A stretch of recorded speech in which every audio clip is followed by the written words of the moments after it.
Where are you going? Tila nagulat pang sita nito. Sa office. Kung may lakad ka ngayon, iwanan mo na lang si Carl dito at agahan ko na lang pag-uwi mamaya. No, you can't go. Hindi pa man niya natatapos ang sasabihin ay nag-disagree agad ito. You're not feeling well, so you really need to rest. Don't worry, I've already spoken with Alex. Wika pa nito at hindi siya makapaniwalang nakausap na nito agad ang kanyang boss. Okay na ako. Maluwalang pahayag niya kahit naguguluhan siya sa ikinikilos dito. Bakit kinailangan pa nitong kausapin si Alex dahil lamang sa masamang pakiramdam niya? Ano na lamang ang isipin ni Alex na hindi niya kayang magsabi para sa kanyang sarili? Please, don't be so stubborn. Biglang pakausap ng binata at bagya siyang napatigil dahil sa tila nakikiusap nitong tono. Mr. Del Mundo, nasa ibang bansa po tayo at mahalagang bawat oras para sa amin dito. Turan niya si binata. Akala siguro nito ay nasa Pilipinas sila na kung hindi feel pumasok na isang empleyado ay basta na lamang ang absent. Dito sa abroad, hindi ka basta-basta a-absent dahil mahalaga ang bawat pasok. I'll pay for your day. Wika nito't napahawak siya sa kanyang noo pagkatapos ay umiling. Alam niyang kayang bayaran ni Caleb ang sweldo niya kahit 10 taon pa. Pero para saan? Ipapamukha na naman sa kanya na kayang-kaya siya nitong bayaran? I'm going. Pagkasabi kay Carl, babalikan ko siya mamaya. Salip ay seryosong pahayag niya pagkatapos ay binitbit ang bag. Binigyan ng halik ang natutulog pang kapatid at tinungo ang pinto. Anong oras ka babalik? Bago siya makalabas sa may pinto ay narinig niya ang tanong ng binata. I'll try to get back before lunch and fetch Carl. Sa labas na lang kami kakain at mamamasyal. Tugon niya bago hinila ang pinto. Napapailing siya habang bumababa sa may hagdan. Sa isip niya para namang asawa niya ito na hindi makapaghintay sa kanyang pagbabalik kung umasta. We'll be there to fetch you before lunch. Bago siya makarating sa pinakahuling palapag ng hagdan ay narinig niyang pahig ng binata mula sa taas.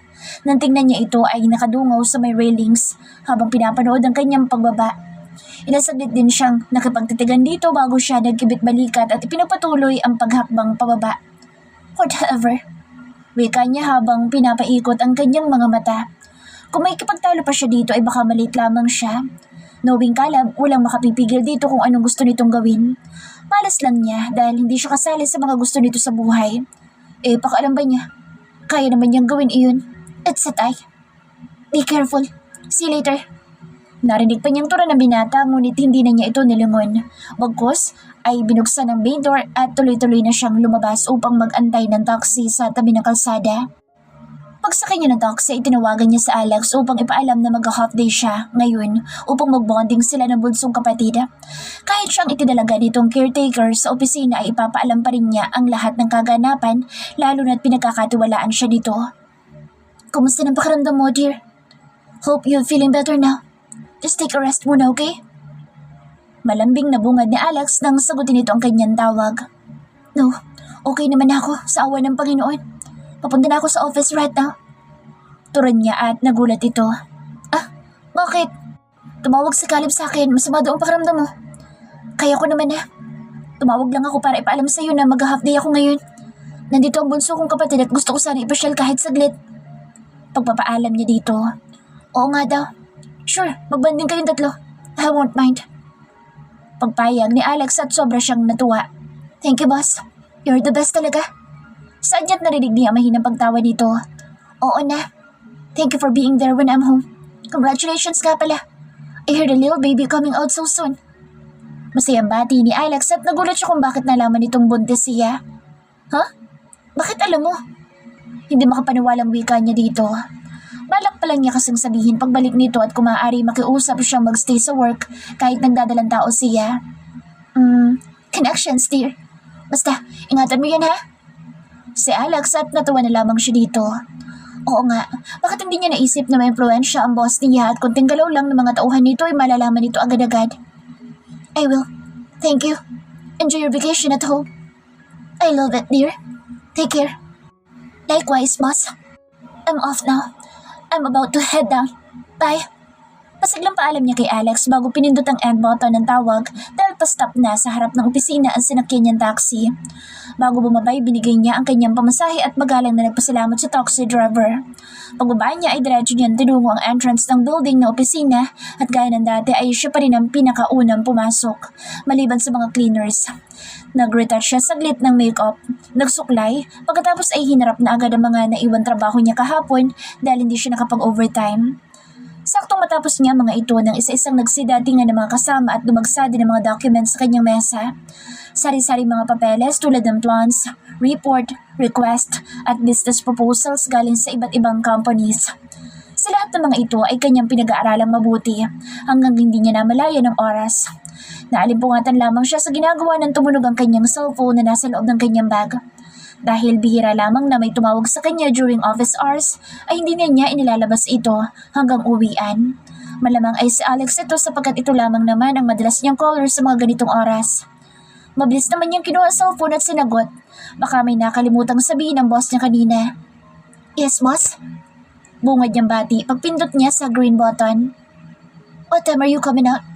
We've been waiting outside your office. Impatient, ngunit baritone ang boses na sumagot. Alam niya kung sinong nasa kabilang linya, subalit napatingin pa rin siya sa cellphone. Nakala mo yung makikita niya ito sa screen. I'll be right there. Ililigpit ko lang mga ito. Hindi naglaon ay tugon niya habang hindi makapaniwalang nasa labas lang ng office ito. Hindi na niya hinintay kung ano pang sasabihin nito. Bagkus ay agad niyang inayos ang lahat ng documents sa kanyang mesa at itinabi.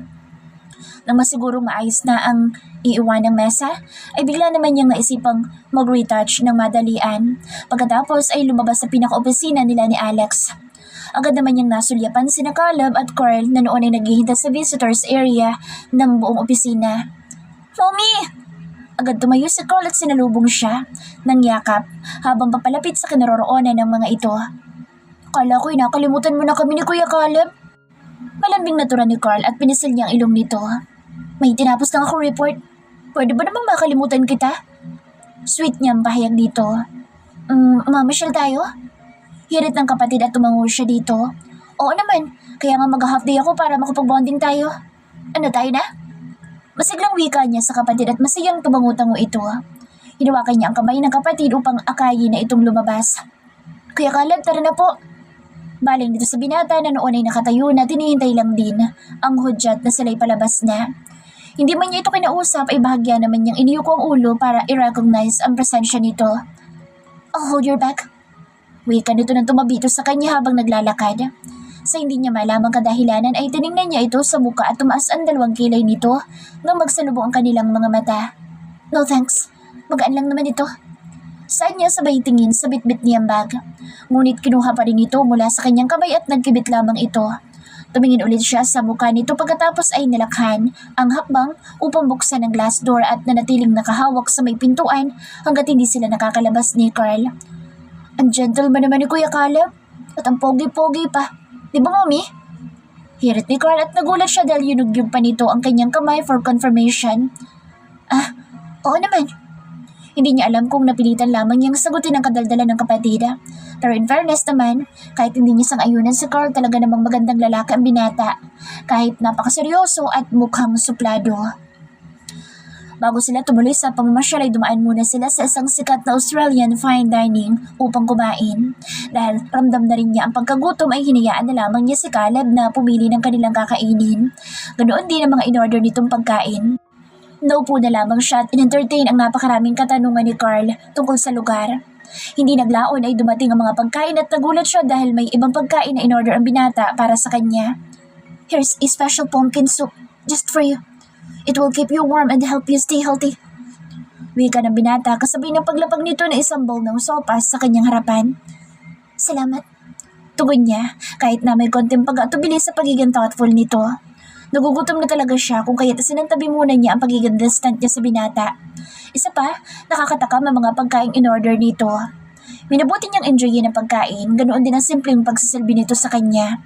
Kahit mukhang stricto at suplado ay may pagka-sweet at caring din naman ang binata.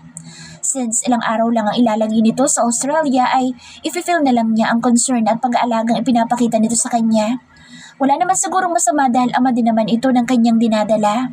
Kahit paano ay may masasabi din siyang ambag nito kapag dumating ang panahon na magtatanong ng tungkol sa tatay ang magiging anak nila. Hindi ba sasakit ang paa mo dyan sa heels mo? Tura nito habang naglalakad sa pinuntahan nilang Puok pasyalan sa Sydney.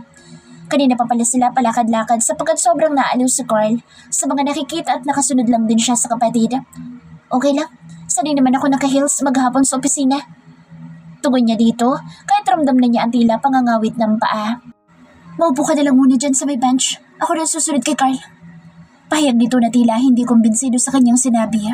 Kahit kasi malamig ang temperature ay pinagpapawisan siya dahil sa kasusunod sa kapatid.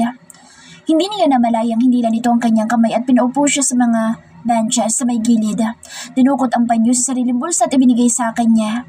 Dahil hindi siya agad nakapag-react sa ginawa nito ay ito na ang nagpunas ng pawis sa kanyang mukha at noo. You look tired. Let's go home. Pwede naman tayong bumalik dito bukas o sa makalawa upang ipagpatuloy natin ang pamamasyal. Suwestyon ng binata pagkatapos pahiran ang kanyang pawis. Siya naman paglapit ni Carl sa kinaroroonan nila at agad na rumihistro sa mukha nito ang pag-aalala. Mommy, okay ka lang? Tura dito. Napagod lang ako ng konti. Tugon naman niya dito. Uwi na lang tayo, Mommy. Bukas na lang tayo mamasyal ulit. Baka mas lalo ko magkasakit. Ay ng kapatid at ginulo niya ang buhok nito sa pagiging considerate. Sigurado ka ba? Okay lang sa'yo kung uwi na tayo? Panigurado niya dito.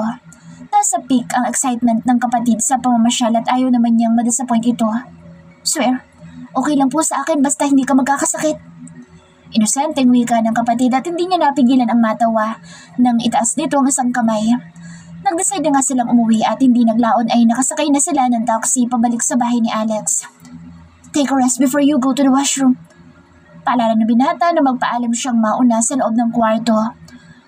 Bukod kasi sa naiihi siya ay gusto na niya magpalit ng damit. Tumungo siya dito subalit pagdating niya sa loob ng silid ay tila nakalimutan ang sinabi ng binata. Bagkus ay kumuha ng pampalit na damit at tinungo agad ang banyo upang mag-shower. Saglit lang naman siyang naligo ngunit paglabas niya sa banyo ay parang namimintig sa sakit ang kanyang mga paa. Parang nangangalay na hindi niya mawari. What happened? Si Caleb nang mapasukan siya sa kwarto na halos mangiyak-ngiyak habang nakahawak sa kanyang mga binti. Ang sakit ng binti ko. Tugon niya at hindi niya napigilan ang mapaiyak dahil sa sobrang sakit. I told you. Saad ng binata na agad ding umupo sa kanyang tabi pagkatapos ay iniangat ang mga binti at ipinatong sa kandungan nito. Binasa mo naman kasi agad. Di ba sabi ko sa'yo magpahinga ka muna kahit saglit? Sermon nito in a soft gentle voice habang sinisimulang imasahe ng isa niyang binti. Pero hindi niya ininda iyon sapagkat nakatuon ang kanyang isip sa sakit na nagmumula sa kanyang mga binti. Pinagpatuloy naman ni Caleb ang pagmamasahe sa kanyang binti hanggat hindi gumagaan ang pamimitig nito. Habang hinihirot ng binata ang masakit na binti ay hindi niya namalayang naidlip. Pagising niya ay meron ng umuusok na mainit na sabaw sa center table. You wake up just in time. Tama-tama, mainit pa sabaw. Narinig niyang wika ni Caleb na kalalabas lamang sa may banyo. Humahalimuyak pang ginamit itong sabon at naitakip niya agad sa ilong ang kanyang kamay. Huwag kang lalapit! Agad niyang wika sa binata na magtangka ito lumapit sa kanya. Why? Takang tura nito na agad ding napaatras. Ayoko ng amoy mo! Wika niya dito. Okay. Hindi makapaniwalang tura ng binata at hindi niya napigilang irapan ito. Bakit kasi nagsabon ka pa? Alam mo namang ayokong amoy ng mga iyan. Maktol niya dito. Fine. Anong gusto mong gawin ko? Lumayo ka sa akin, yung hindi kita naaamoy. Side niya at naiiling na napahawak ang binata sa kanyang sentido. I can't use perfume. And now, I can't even use soap. Seriously? Bubulong-bulong na tura nito sa sarili. Alright, eat your soup now. I'll be just outside if you need anything. Pahayag nito pagkatapos ay dinaanan ng cellphone na nakapatong sa harap ng TV at tuluyan lumabas sa silid. Nang makalabas ang binata sa may pinto ay saka lamang niya tinanggal ang pagkakatakip sa kanyang ilong. Naawa din siya sa binata ngunit kahit ano namang gawin niya, talagang babaliktad ang kanyang sikmura kapag nakakaamoy siya ng hindi suwak sa kanyang ilong. Sa main living room sa baba, dinala ng kanyang mga paa si Caleb. Pagkatapos niyang lumabas sa silid ng dalaga, hindi niya alam kung matatawa o maiinis sa pagpapalaya sa kanya ng dalaga sa loob ng silid. After all the effort he had made just to make her feel better, nagwo-wonder tuloy siya kung ganito talaga ang behavior ng isang naglilihi. Sala sa lamig, sala sa init. Ganoon pa man, priority pa rin niya kung ano ang nakabubuti dito. After all, anak naman niya ang dinadala ng dalaga na siyang dahilan ng pabago-bagong mood nito. To be honest, he found himself growing more excited every day since he'd learned he was going to be a father. He couldn't think about anything else but his child. Nag-check siya ng reports mula sa SSS nang mapansin ng dalaga mula sa puno ng hagdan at nakatingin sa kanya. She's looking at him deeply at wala siyang ideya kung ano ang naglalaro sa isipan nito habang nakatingin sa kanya. Baka may kailangan ito at nagdadalawang isip na lumapit dahil hindi nito nagugustuhan ang kanyang amoy. Huwag na lang kaya siyang maligo sa susunod para hindi siya nagbumukhang may nakakahawang sakit dito. Do you need anything? Tanong niya sa dalaga at umiling ito. Napataas tuloy ang kanyang kilay habang iniisip ang dahilan kung bakit lumabas pa ito sa kwarto. Gusto ko lang magpasalamat sa sopas na inihanda mo para sa akin. Wika ng dalaga at napangiti siya kahit paano. Pasensya ka na rin kanina. Hindi ko sinasadyang itaboy kita. Sensitive lang ang pangamoy ko kanina. Paliwanag nito na halatang nag-guilty sa nagawa. No problem. Sa susunod din ako maliligo para hindi sumama ang sikmura mo. Pahayag niya at kapansin-pansin ang rumihistrong pagkabahala sa mukha nito. What I'm trying to say is, I'll take a bath when you're not around.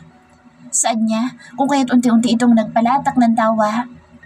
Pagkalipas ng ilang sandali ay bigla siyang naalarma na lumakad itong palapit sa couch na kinuupan niya. Pasampi niya inamoy ang sarili kung nandoon pa rin ang sabon na ginamit niya. Baka magreklamo na naman ito kung maaamoy na naman sa kanya. Ngunit nagulat siya sapagkat tila wala naman itong problema nang umupo sa tabi niya. Kailan pala kayo uwi ng Pilipinas? Tanong nito. Yeah. Maybe just another day or two. Sagot niya dito. Tumangutango ang dalaga subalit hindi nakaligtas sa kanyang pandinig ang pagbuntong hininga nito. Salamat nga pala sa pagdadala mo kay Carl. Sana hindi siya nakastorbo sa lakad mo dito. Wika nito pagkatapos at umiling siya. No, not at all. He's been missing you terribly, so I brought him to see you. Tura niya. Bahagya itong umiti, ngunit kitang-kita ang kalungkutan sa mga mata nito. He felt it too, because he knew how much her siblings meant to her. She hated being separated from them whenever possible, and he felt so guilty about it. He was the prime reason she chose to move and work so far from her family. I'm sorry. Hindi niya namalayang paghingi niya ng tawa dito. Sa bagay, ito naman talaga ang dahilan kung bakit sila nandito. He wanted to say sorry the first he saw her, pero yun nga, bigla na lamang itong nahimatay hanggang sa dalaman niyang magkakaanak na silang dalawa. Nagtataka nga siya kung bakit hindi pa nito sinasabi sa kanya. Kung alam nitong alam niya, bakit hindi man lamang ito nag-i-insist na pag-usapan nila ang tungkol sa pinagbubuntis niya? May balak ba itong itago ang lahat sa kanya? Tumingin sa kanya ang dalaga at saglit na tumitig sa kanya muka. Pagkatapos ay napapailing na ngumiti at tumayo. It's late now. Mauna ako sa taas. Sunod ka na lang kung tapos ng ginagawa mo. Salip ay pahayag nito. Sa pagkakataong ito, ay siya naman ang natawan na mapakla sa sarili. It's his fault, kaya nandito siya upang magpaliwanag at makipag-ayos. Pero halatadong umiiwas itong pag-usapan ng kahit ano tungkol sa kanila. Can we talk about us? Saad niya dito, bago pa man maihakbang ang isang paa sa pinakaunang palapag ng hagdan. Saglit itong tumigil at pagkatapos ay lumingon sa kanya. Us? Meron ba? Sarkastik ang tugon nito at napalunok siya habang sinalubong ang nangingislap nitong mga mata. Ngunit hindi naglaon ay natawa ito ng mapakla. Kung ano man ang meron sa atin noon, isipin mo na lang, naglaro ka at isang araw inagising kang gusto mo na ng ibang laruan. Tura nito at napalunok ulit siya sa lalim ng sinabi nito. Hindi naman niya masisisi kung ito ang nasa isip nito. He was a complete fool and he deserved every word she said. I love you. Walang hesitation na wika ni Caleb sa sinabi niyang isang laro lamang ang nangyari sa kanila. Bahagya siyang natigilan. Nakasata sa kanyang puso't isip na kakalimutan na niya ang anuman tungkol sa binata. Pero hindi siya makapaniwalang maririnig pa niya ang mga katagang ito mula dito. Bago siya lumipad patungo Australia, ay ilang araw din niyang inasam na sana'y bigla itong dumating at sabihing mahal siya nito. Ngunit hindi iyon nangyari, which pushed her to go abroad and start a new life na walang kahit na anumang bakas na nag-exist ito sa kanyang buhay. Bakit kung kailan nasimulan na niyang kalimutan ang lahat, ay saka naman ito biglang nagpakita at ngayon ay inuudyok na pag-usapan ng tungkol sa kanila? Seriously? Caleb was a master of disguise. Napakagaling magpaikot. Wala siguro maisip na ibang gawin dito kaya is trying to lure her. Baka sakaling kumagat siya and then aalis na naman na parang walang nangyari. Parang ang bilis lang magsabi ng I love you. Pero hindi natin alam ang totoong kahulugan nito. Mind you, narinig ko na yan sa'yo dati. Sa halip ay sarkastikong niya. Pinagpapasalamat niyang guarded ang kanyang puso dahil kung hindi, ay baka naniwala na siya agad dito. What do you want me to do? Wika ni Caleb, habang makikita sa mga mata ang bigat na nararamdaman. Ngunit tumitig lamang siya dito pagkatapos ay itinaas ang isang kilay na tila walang pakiramdam. Tinatanong mo ako kung anong gusto kong gawin mo? Simple lang. Kalimutan mo na ako at huwag ka na magpapakita sa akin. Matapang niyang pahayag at kitang-kita niyang gumalaw ang Adam's apple nito habang unti-unting ikinuyom nito ang mga palad.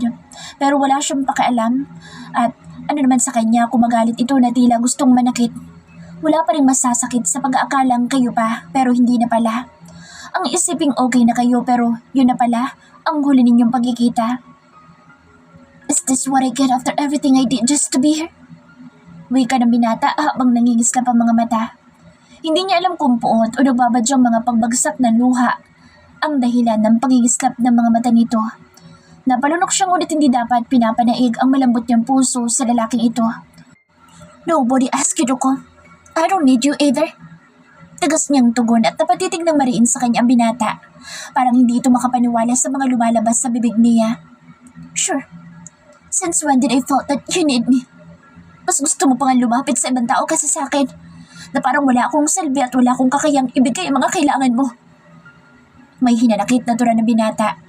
Napalunok siya sa tinuran nito at isang iglap ay nakaramdam siya ng guilt. Hindi totoo yan. May hinantura niya, ngunit ngumisi lamang ang binata na parabang nagjo-joke lamang siya sa kanyang sinabi. Sinong palaging inuuna ng puso't isip mo? Ako ba? Na hindi ko alam kung saan ako lulugar sa buhay mo. Kung importante ba ako sa buhay mo, kung mahal mo ako. You never even told me that you loved me. Nag-aakusampayag ng binata at hindi siya makapaniwala sa mga pinagsasasabi nito. Anong hindi inuuna? Anong hindi mahal? Saan ito kinukuha mga ideyang iyon samantalang halos sa kanya umiikot ang kanyang mundo? You're impossible.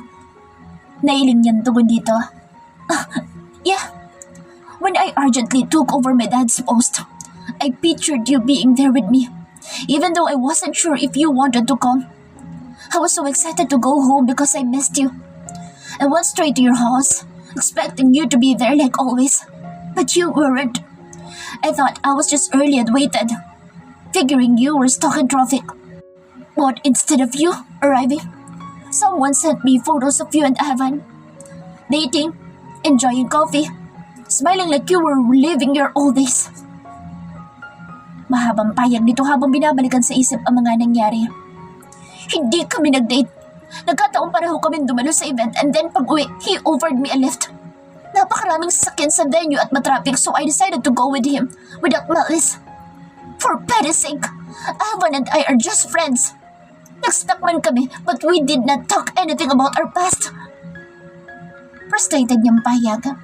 Noon pa pala siya hinatulan ng binata nang hindi niya nalalaman. What was I supposed to feel? Of course, I was jealous. It's because you never trusted me. Can you blame me? Anong binata at wala siyang maisip na dahilan kung bakit may insecurities pang nararamdaman sa katawan ito. Kung hindi lamang siguro nito ipinapakita na napakadali niyang palitan, ay baka abot hanggang langit ang kanyang pagkatuwa. Why are you telling me this? Hindi pa ba sapat na meron ka ng iba? Salip ay sarkastikong pahayag niya habang inaalala ang pagbandera nito sa babaeng ipinalit sa kanya noong sinama siya ni Adrian sa Singapore. Doon niya naramdaman kung gaano siya kaliit at kawalang halaga, na hindi man lamang nito iniisip ang nararamdaman niya.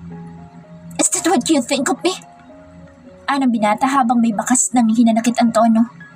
Exactly. Pero wala naman sa akin iyon. I just accept that there are people who make you feel important, but in reality, they don't really care about you. Wika niya at napailing ito. After you left me in Singapore, I knew we weren't meant for each other. I'm almost over you now. Please, stay away. Pinal niyang pahayag. Pagkatapos ay walang lingon likod na umakyat sa may hagdan. Kailangan niya makalayo. Baka mawala siya sa sarili at maniwala siya sa mga pinagsasasabi nito. I didn't leave you on purpose. Akala ko makakabalik ako agad kaya hindi na kita ginising at magpaalam. Pero hindi pala ganoon kasimple ang problema ang dadatnan ko sa firm. The current issues with government projects nearly destroyed our firm. It's my grandfather's legacy. Something he built from the ground up.